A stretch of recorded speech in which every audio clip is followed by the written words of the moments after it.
우리 아이들이 어렸을 때 가지고 노는 장난감 중에 그 지익소 퍼즐이라고 하는 게 있습니다. 한 번쯤은 다 보셨을 텐데요. 이렇게 생긴 조각들을 이렇게 맞추면 예쁜 동물 그림이 되기도 하고 꽃 그림이 되기도 하고 하는 그런 퍼즐 놀이죠. 아이들용이 있는가 하면, 그런데 이 직소 퍼즐에 어른들용도 있습니다. 어린아이들이 가지고 노는 이제 퍼즐은 보통 그 피스가 한 10개 또는 20개 남짓되는 것인데요. 어른들이 맞추는 것은 보통 작게는 500개 피스부터 시작해가지고 한 1000피스, 또 그게 더 넘어가는 그런 피스들도 있습니다. 가장 큰 차이점은 그런 것 같아요. 어린아이들이 가지고 노는 그 직소 퍼즐은 그냥 그 앞에 들고 있는 피스 하나만 보아도 대략적으로 이 피스가 어디 맞아 들어가는지 금방 눈치를 챌 수가 있습니다. 그래서 보통 그 피스를 보고 그냥 하나하나씩 맞춰가면 그림을 맞춰갈 수가 있어요. 그런데 어른용으로 나온 피스가 훨씬 많은 것들을 보면 500피스, 1000피스 막 이렇게 되는 퍼즐을 보면은요, 조그만 피스 하나만 눈앞에 보아가지고는 사실 이것이 전체 그림 사이에 어디에 들어가는지 굉장히 알기가 어렵습니다. 이것을 맞춰가는 것이 쉽지가 않아요. 이 피스 자체가 작은 데다가 거기에 알아볼 수 없는 색깔과 문양이 있는데 이것이 어디에 끼워져야 하는가 이 짐작해내가 여간 쉽지가 않기 때문에 그렇습니다. 그래서 이런 경우에는 큰 그림을 보는 게 굉장히 중요합니다. 보통은 이제 박스 겉면에 그림이 그려져 있어요. 이 그림은 뭐에 관한 것이다.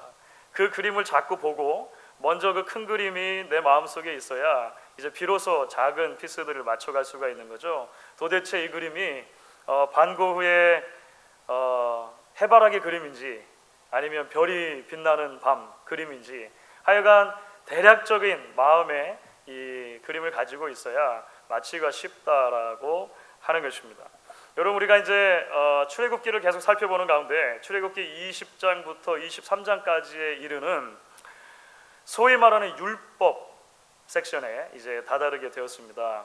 오늘 우리가 함께 본문으로 삼아서 읽은 10계명부터 시작을 해가지고요, 이제 그 뒤로 이스라엘 백성들이 실제로 구체적인 삶에서 지켜야 했던 아주 세세한 법 조항들이 넉 장에 걸쳐서 빼곡히 들어차 있는 것을 우리가 보게 돼요.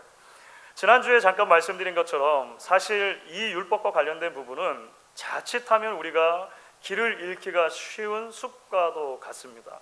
전체 그림을 보지 않고 나무 하나하나만 보면, 법조항 하나하나만 보고 이것이 오늘날에 적용이 될까 안 될 것인가 이런 것들을 고민하다 보면 실제적으로 21세기를 살아가는 신약시대 이후의 성도들인 우리에게 이 하나님의 말씀의 이 부분을 어떻게 제대로 적용할 수 있을까 의구심이 들기도 하고 무리하거나 잘못하게 되는 경우들이 생기게 되는 것이죠. 그래서 오늘 아침에 우리가 지난주에는 이제 살짝 예고편처럼 제가 말씀을 드렸는데요, 오늘 아침에 우리가 함께 살펴보려고 하는 것은 이제 이 율법 섹션에 대해서 큰 그림을 함께 같이 좀 그려보기를 원하는 것입니다.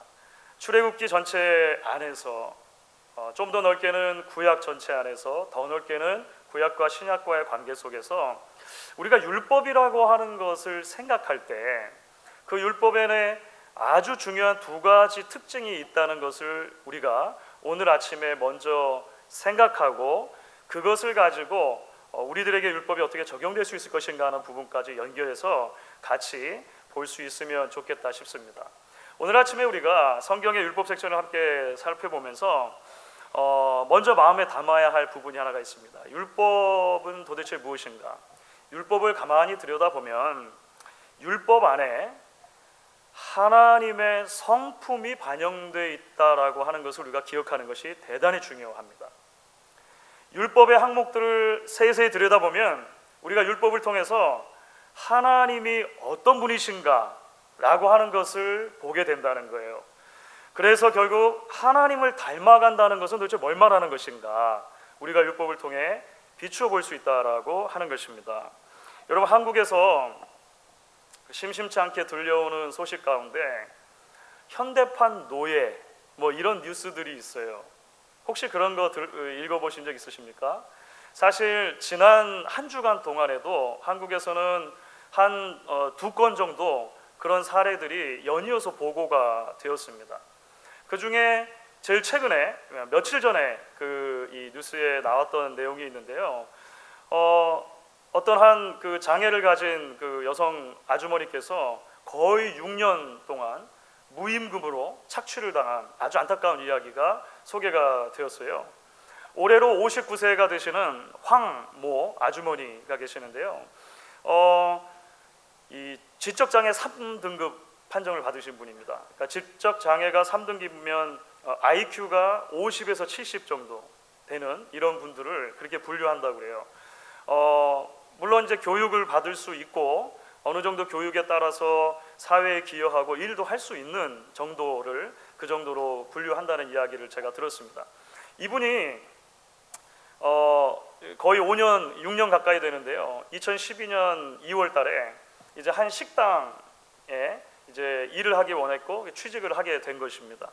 그래서 주방의 그 일들, 허드렛 일들에 가까운 일들을 이제 도우면서 그렇게 하려고 했던 거죠. 그런데 그 식당의 주인이신 김모 아주머니가 이제 어플라이 한 거를 딱 보니까 좀 장애가 있는 것이 금방 눈에 띄잖아요. 그래서 그것을 악용을 한 거예요. 근로계약서를 작성을 합니다. 근로계약서를 작성을 했는데 근로 시간이 얼마가 된다든지 거기에 대한 보수가 얼마가 된다든지 이런 내용은 싹 빠져 있는 거예요. 근로계약서에 이런 내용은 다 빠져 있고 그냥 이 사람은 이 가게에 고용됐다 라고 하는 것만 있는 거예요. 그리고 나서 5년 10개월 동안을 땡전 한 푼 안 주고 그야말로 한 푼 안 주고 그냥 일을 시킨 것입니다. 식당에서 먹고 자고 하면서 이른 새벽에 눈을 떠서 아주 늦은 시간 잠자리에 들 때까지 하루 종일 그 노동에 시달렸다고 그래요.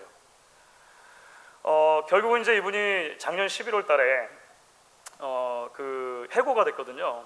해고가 되고 나서 장애인 복지센터 같은 곳을 찾아갔던 모양인가 봅니다. 거기에서 그 사정을 들은 관계자들이 문제가 심각하다 이렇게 파악을 하고 경찰에 신고를 한 거예요. 그래서 이제 조사가 된 것이죠. 현대판 노예처럼 취급받았던 이런 그 민낯이 드러나게 된 것입니다. 경찰이 조사를 하고 보니까 지난 5년 10개월 동안 밀린 임금 그리고 퇴직금 이렇게 해가지고 얼마가 밀렸냐면 1억 3천만 원 정도. 이게 착복한 거예요. 결국 이제 주인이 구속이 되었습니다. 사랑하는 여러분, 저는 지난 주간 동안 이 뉴스를 보면서 이 두 사람 사이에 맺었던 그 근로 계약서라는 거 있잖아요. 계약서. 그 계약서를 좀 생각해 보게 됐어요. 두 사람 사이에 맺어진 계약서입니다. 그런데 여러분 들으신 것처럼 한편으로만 아주 지나치게 치우쳐 있어요. 그 계약서를 가만히 들여다 보니까 여러분 뭐가 보이십니까? 그 계약서를 통해 계약서 작성한 주인의 욕심이 보이지 않으세요? 그렇죠. 사회적인 약자를 보호하고 배려하는 것이 아니라 오히려 착취하고 오히려 그것을 이용하려고 했던 인간의 타락한 본성이 그 계약서를 통해서 보이지 않느냐라고 하는 것입니다. 우리는 지난 주일 같이 말씀을 나누면서 조금 어려운 부분이 있었습니다만 지금 시내산에서 일어나고 있는 일이 어떤 일인가? 사실은 왕이신 하나님과 그의 백성 이스라엘 민족이 일종의 계약을 맺는 사건이다라고 하는 것을 이야기를 드렸습니다. 그렇죠? 당시에 어떤 한 큰 국가가 작은 국가를 침공해서 정복을 시키고 나면 두 나라 사이에 계약을 맺고 그 조약문이 체결이 된단 말이죠. 그 형태를 출애굽기 19장부터 24장은 대단히 비슷하게 닮아 있다라고 하는 것입니다. 큰 왕이신 하나님께서 이스라엘 민족과 시내산에서 약속을 맺으시는 거예요. 계약을 맺으시는 거예요. 그런 입장에서 보면 우리가 율법 섹션이라고 다루고 있는 출애굽기 20장부터 23장까지 내용은 신민들인 백성들이 지켜야 할 조항들을 담아놓은 것입니다. 그렇죠? 그러니까 계약서의 내용 가운데 특별히 이제 서로 지켜야 할 내용들이 담겨 있는 부분을 우리가 율법이라고 함께 살펴보고 있다는 거예요. 그런데 여러분, 놀랍게도 그 율법들을 보니까 우리는 알게 되는 거예요. 하나님은 착취하고 빼앗고 군림하는 왕이 아니시라는 겁니다. 하나님은 오히려 이 율법들을 주심으로 당신의 백성들이 인생의 올바른 질서 가운데 삶의 참 복을 누리고 살기를 바라시는 왕이라고 하는 것을 보게 되는 거예요. 그래서 율법에는 하나님의 가장 기본적인 성품이라고 할 수 있는 두 가지 성품이 그대로 녹아져 있습니다. 하나님의 여러 성품이 있는데 그 하나님의 여러 성품을 두 가지로 요약하면 뭐라고 할 수 있을까요? 여러분 아마 들어보셨을 거예요. 하나는 공의이고 하나는 사랑입니다. 그러니까 정의와 사랑이 하나님의 가장 기본적인 성품이라고 할 수 있어요. 좀 어렵죠? 죄를 미워하는 것이 공의입니다. 그러나 죄인을 긍휼히 여기시는 것은 사랑입니다. 율법에는 이것이 그대로 녹아져 있다라고 하는 거예요. 하나님의 죄를 얼마나 미워하시는가라고 하는 하나님의 공의의 성품이 녹아져 있고요. 한편으로는 그럼에도 불구하고 하나님이 죄인들, 인간들을 얼마나 긍휼히 여기시는가, 애착을 갖고 보아주시는가라고 하는 내용이 그 안에 담겨 있다라고 하는 거예요. 율법을 지킨다는 결국 뭡니까? 하나님의 이 성품이 무엇인지를 발견하고 그 하나님의 성품을 닮아가는 것이 사실 율법을 지키는 것의 가장 큰 핵심이라고 이야기할 수가 있어요. 여러분, 우리가 오늘 함께 읽은 말씀 가운데 예를 들어 두 번째 계명이 있습니다. 율법 섹션을 제가 그래서 한 번에 뭉뚱 그려서 본다고 말씀드렸죠. 전교인 수양회를 가가지고는 10계명 중에 2개만 뽑아가지고 사실 조금 자세하게 살펴보기는 할 것입니다. 그런데 오늘 그냥 이제 전체로 볼 거예요. 읽은 것 중에 두 번째 계명이 뭐냐면 우상 숭배와 관련된 겁니다. 그렇죠? 두 번째 계명 우상 숭배와 관련됐는데요. 사실 구약 전체를 보시면 하나님께서 우상 숭배라고 하는 죄를 얼마나 미워하셨는가를 알게 돼요. 하나님은 우상 숭배를 대단히 싫어하셨습니다. 대단히 싫어하셨습니다.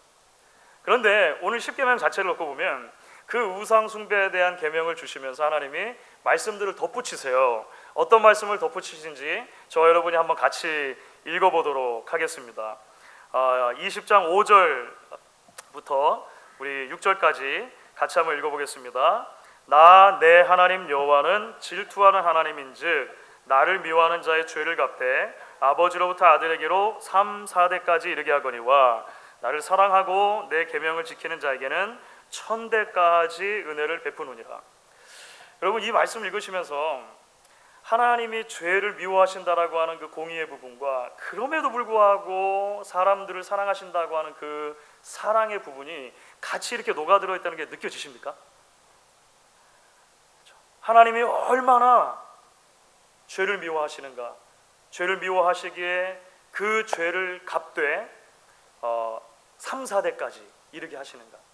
하지만 하나님이 죄인들을 사랑하셔서 그들에게 축복을 주실 때는, 그들이 하나님과 온전한 관계를 누리실 때는 몇 대까지 복을 베풀어 주신다고요? 1000대까지. 이것은 실제적으로 1000 generation이라고도 할 수 있고 상징적인 의미에서 무한 반복을 의미할 수도 있는 용어이겠죠. 하나님의 사랑은 그렇게 우리에게 전해진다고 하는 것입니다.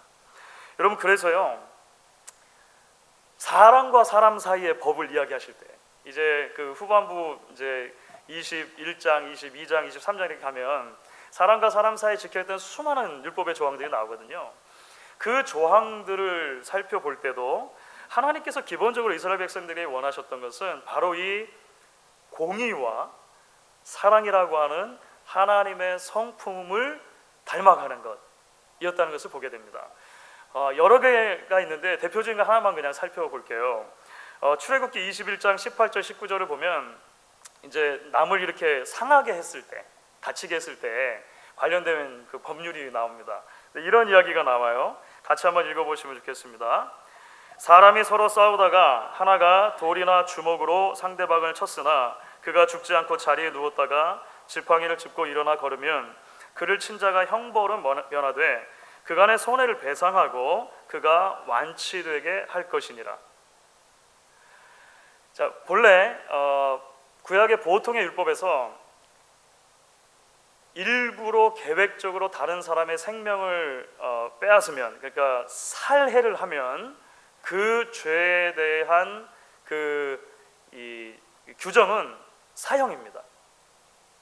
그러니까 하나님의 형상대로 지음받은 다른 사람의 목숨을 일부러 뺏었을 때는 사형에 해당하는 거예요.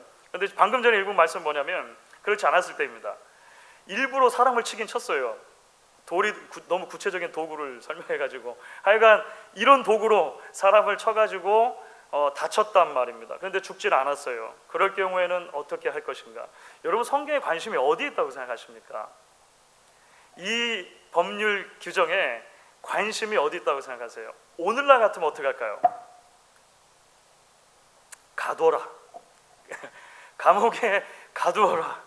아마 이렇게 될 거예요. 그 상해의 정도에 따라서 물론 뭐 배상이 법적으로 정해지긴 하겠습니다만 보통은 피해를 준 사람과 피해를 당한 사람이 서로 분리되어서 법의 심판을 받고 알아서 처리하는 것입니다. 성경의 관심은 어디 있습니까? 공의가 이루어져야 돼요. 하지만 궁극적으로는 관계 회복에 있는 것입니다. 관계 회복. 그렇죠.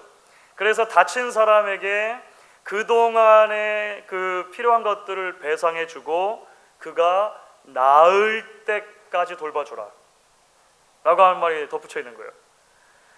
여러분, 내가 상해한 사람을 나을 때까지 돌봐주다 보면 어떻게 될까요? 내가 왜 그랬을까?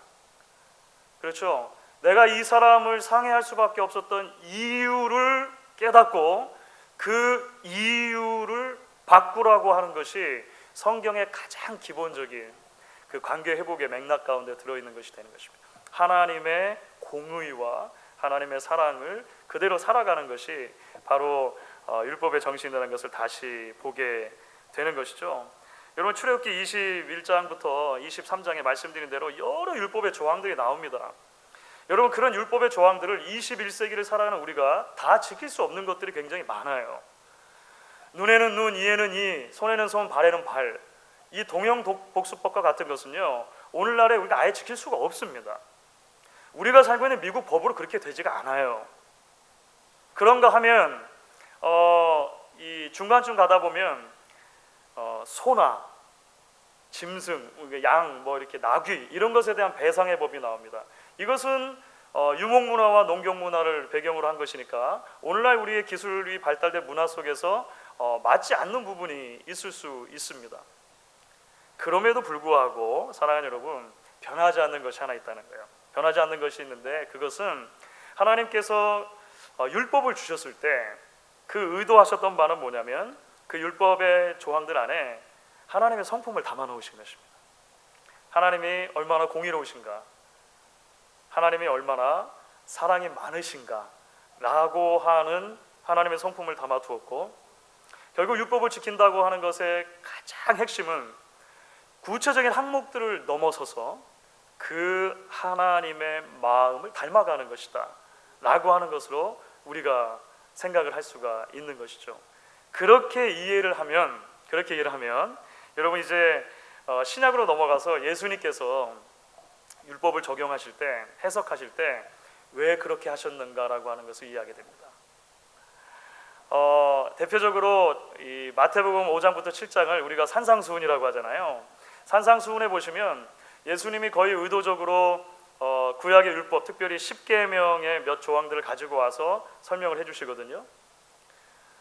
살인이라고 하는 주제를 언급하실 때 예수님은 어떤 주제를 같이 언급하시냐면 미움이라는 주제를 같이 언급하십니다. 간음이라고 하는 주제를 언급하시며 예수님은 음욕이라고 하는 주제를 같이 언급하시는 거예요. 형제를 향해서 미워하는 마음을 품은 사람, 그 미워하는 마음을 가지고 형제에게 욕을 한 사람도 이미 살인했다. 여러분, 예수님 그렇게 말씀하시죠. 그렇죠? 마음속에 음욕을 품었으면 이미 그 사람은 간음한 것이다. 예수님 그렇게 말씀하시죠. 왜 그러셨을까요? 예수님은 율법을 주신 아버지 하나님의 마음을 그 누구보다도 잘 알고 계셨기 때문에 그렇습니다. 그러니까 율법의 조항들 더 깊이 들어가서 각 조항에 사실은 다 격가지들을 제거하고 알맹이만 남겨놓으면 그것은 바로 하나님의 공의와 사랑이라고 하는 성품으로 집약될 것이고, 결국은 그 마음을 내가 품는 것, 그 하나님의 마음을 내가 가지는 것. 그래서 예수님은 계속 마음 얘기를 하시는 거예요. 마음 얘기. 마음에 있는 죄가 정말 죄다라고 이야기하시는 이유가 바로 거기에 있는 것입니다. 여러분, 이제 그렇기 때문에요, 율법에 하나님의 성품이 담겨 있고, 율법을 지킨다는 것은 결국 하나님의 마음을 닮아가는 것이다 라고 하는 이런 그 첫 번째 율법의 특징이 있었잖아요. 이것은 이제 자연스럽게 두 번째 율법의 특징으로 우리를 데려가 줍니다. 두 번째, 율법에서 우리가 발견하는 큰 특징이 또 하나 있습니다. 그것은 뭐냐면, 율법은 우리를 예배와 삶이 통합되는 자리로 우리를 초대한다는 것입니다. 율법의 항목들을 보시면 이것이 대단히 중요한 것으로 주어진 것을 보게 됩니다. 위로는 하나님을 올바로 예배하고, 아래로는 이웃을 공의와 사랑으로 대하는 것, 이것이 사실은 율법 전체의 가장 기본적인 얼개가 된다라고 하는 거예요. 우리 시대에 아마 가장 영향력 있는 기독교 변증가 가운데 한 분인데요, 레비 제카리아스라고 하는 분이 있으세요. 인도 출신 분이신데 미국에서 이제 철학, 신학, 종교, 비교 종교학을 많이 공부하시고 이제 그 이후로 그런 활동들을 많이 하십니다. 그분이 여러 책을 썼는데, 레비 제카리아스가 쓴 책 중에 그 위대한 장인, Great Weaver라고 하는 그 배 짜는 사람, 그 장인 어른 할 때 장인이 아니고 그 뭐 만드는 사람 있잖아요. 위대한 장인, 그렇게 이제 번역을 한 거예요. 그 책을 쓰셨는데 중간에 이제 본인의 경험 이런 이야기를 함께 나눈 이 제카리아스라고 하는 분이 이슬람 국가 한 국가를 방문을 한 거예요. 그래서 이제 며칠을 거기 지내시게 되는데, 그러면서 한 택시 운전사하고 좀 친해지게 됐습니다. 왜냐하면 거기 머무는 기간 동안에 이제 그 한 택시 운전사를 정해놓고 그분 택시를 타고 이제 계속 이제 도시를 이것저것 방문한 거죠. 그래서 이제 자연스럽게 운전하고 이렇게 같이 움직이다가 여러 이야기들을 나누게 된 것입니다. 인생 이야기도 나누고 종교 이야기도 나누고 이렇게 한 거예요.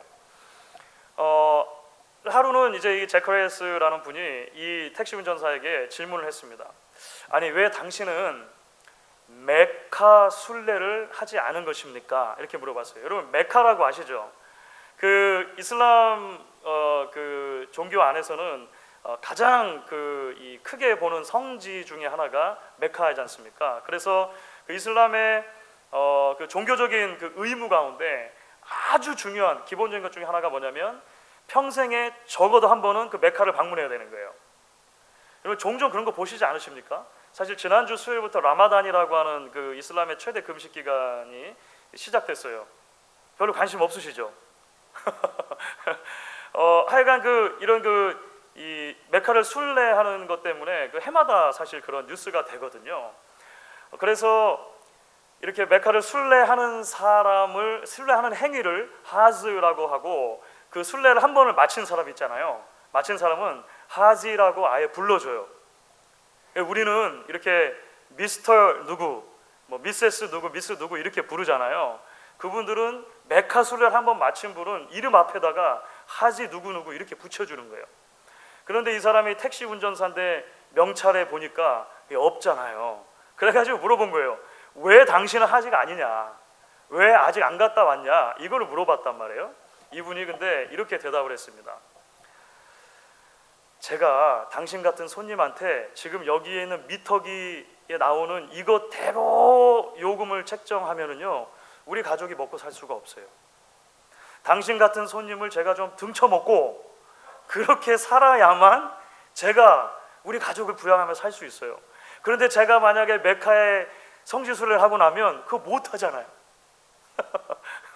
그렇게 얘기한 거예요. 내가 메카에 갔다 왔다는 것 때문에, 하지라고 하는 것 때문에 지키지도 못할 율법에 매일까봐 그거는 제가 아직까지 보류 중입니다. 이렇게 이분이 얘기를 했다라고 이제 제카리아스가 책에 적은 것을 보면서 저도 웃음을 터뜨린 적이 있습니다. 사랑하는 여러분, 그런데요, 어떻게 보면 이것이 많은 종교인들의 모습이 아닌가 생각이 들어요. 종교 자체를 떠난 거 아닙니다. 신을 믿지 않는 거 아니에요. 신도 믿고 더군다나 그 신이 우리에게 주는 복을 갈구합니다.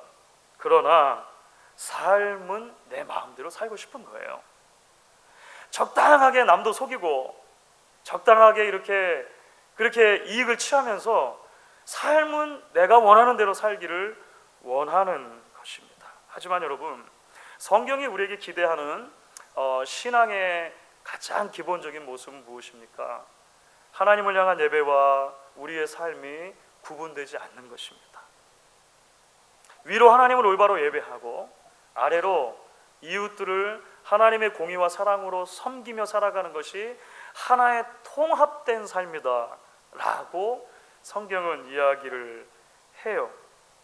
여러분, 십계명만 해도 그렇죠. 우리는 십계명을 크게 두 개로 나누지 않습니까? 1계명부터 4계명까지는 하나님과 관련된 법이다. 5계명부터 10계명까지는 사람들과 관련된 법이다. 이렇게 나누죠. 이 하나가 십계명인 것입니다. 그 뒤에 따라 나오는 소위 율법서도 마찬가지입니다. 언약서도 마찬가지입니다. 그 뒤에 여러 그 항목들이 나온다 그랬잖아요. 사실 자세히 살펴보면 이런 모든 언약서의 처음과 마지막은 하나님을 향한 제사나 절기 지키는 이야기로 되어져 있습니다. 하나님 어떻게 예배할 건가에 대한 이야기예요. 그리고 그 중간에 이제 이 폭행에 관한 문제, 종에 관한 문제, 배상에 관한 문제, 이런 문제들이 같이 섞여 있는 거예요. 사람을 어떻게 사랑할 건가 하는 문제라고 하는 것이죠. 여러분, 그래서 신약을 보면 예수님께서 율법을 오래 연구한 학자하고 대화를 하시거든요.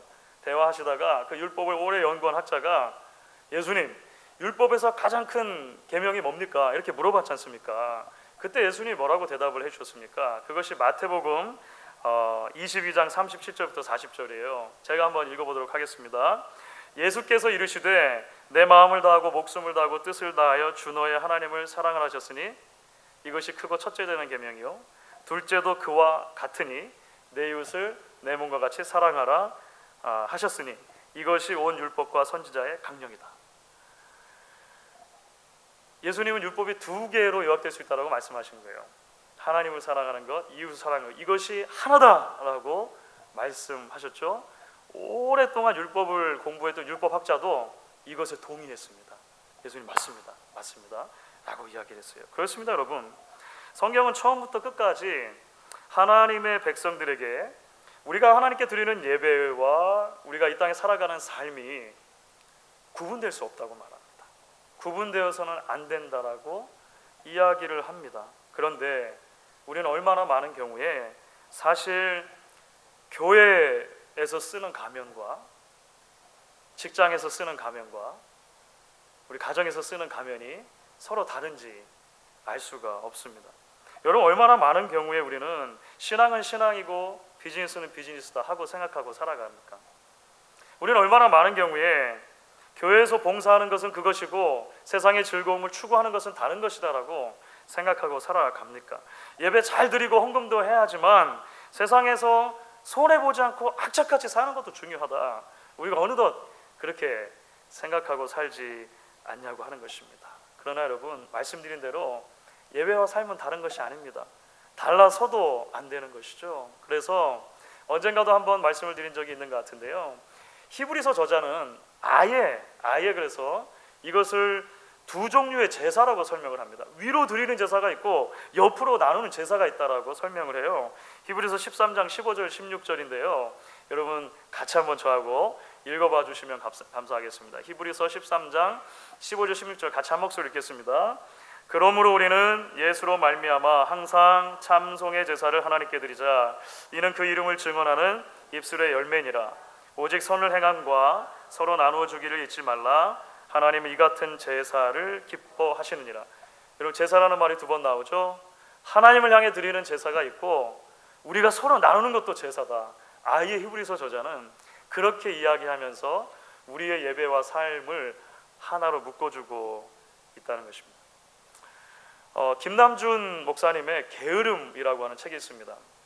언젠가 한번 인용을 해드린 적이 있는 것 같아요. 김남준 목사님의 게으름 책에 보면 중간에 이런 대목이 있습니다. 개업식 때 고사 지내지 않고 예배 드린다고 해서 하나님께 영광 돌리는 기업이 되는 건 아닙니다. 실제로 그 기업이 하나님의 원칙을 따라 경영될 때 하나님께 영광 돌리는 기업이 되는 것입니다. 여러분, 동의가 되십니까? 아마 우리가 조금 더 넓혀서 적용할 수도 있겠죠. 밥 먹을 때마다 하루 세 끼 매번 머리를 숙이고 기도만 한다고 해서 우리 가정이 하나님의 영광을 위한 가정으로 자동적으로 되는 것은 아닐 것입니다. 부부 사이가 하나님의 말씀 위에 서야 할 것입니다. 부모는 자녀를 하나님의 말씀 가운데 주의 교양과 훈계로 가르쳐야 할 것이고, 자녀들은 말씀을 따라 부모에게 순종하고 부모를 공경할 때 이 세상의 가치관이 아니라 하나님의 말씀의 가치관 위에 정말로 가정이 세워질 때 그 가정이 하나님께 영광 돌리는 가정 되는 것 아니겠습니까? 시험 보기 전에 잠깐 연필 잡고 기도 한번 한다고 내가 공부한 것 전부가 다 하나님의 영광의 공부가 됩니까? 물론 우리 자녀들 그렇게 가르쳐야 돼요. 기도하기 전에, 시험 보기 전에 기도해라. 그러나 여러분, 그 아이에게 인생을 살아갈 하나님이 주시는 비전과 꿈이 있어야죠. 내가 공부를 왜 하는가? 이 공부를 통해 내가 어떻게 하나님과 이웃을 더 많이, 더 아름답게 풍성하게 섬길 것인가 하는 분명한 확신이 있어야죠. 그리고 기도하며 감당할 때 하나님의 영광을 위한 우리 자녀들이 되는 건 아닙니까? 사랑하는 여러분, 이제 말씀을 마무리해 보도록 하겠습니다. 율법에는 공의와 사랑이라고 하는 하나님의 성품이 고스란히 녹아 있다는 것을 우리가 함께 나누었습니다. 그래서 율법이 기대하는 삶은 뭐냐면 결국 그 하나님의 성품을 닮아가는 것입니다. 닮아가는 것. 예수님께서 십자가를 통해 하늘과 땅을 이어서 죄인들을 구원해 주시고 하나님 아버지의 공의와 사랑을 온전히 증거해 주셨습니다. 이제 예수님의 은혜 안에서 새로운 이스라엘 된 우리들에게도, 교회에게도 여전히 같은 정신이 적용이 되는 것입니다. 예수님이 이 땅에 오신 이유가 율법을 폐하시기 위함이 아니요 율법을 완성하기 위해 오셨다는 것이 그런 의미가 있는 것이죠. 그래서 사도 바울은 디도서 2장 14절에서 이렇게 우리에게 이야기를 합니다. 같이 한번 한 목소리 읽도록 하겠습니다. 그가 우리를 대신하여 자신을 주심은 모든 불법에서 우리를 속량하시고 우리를 깨끗하게 하사 선한 일을 열심히 하는 자기 백성 되게 하심이라. 오늘 발 딛고 서 있는 바로 그 자리에서 하나님 아버지의 마음을 닮아가는 저와 여러분이 될 수 있기를, 위로는 하나님을 아래로는 이웃을 우리의 전 존재를 다해서 사랑하고 섬기는 우리 모두가 될 수 있기를 주의 이름으로 간절히 축원하겠습니다.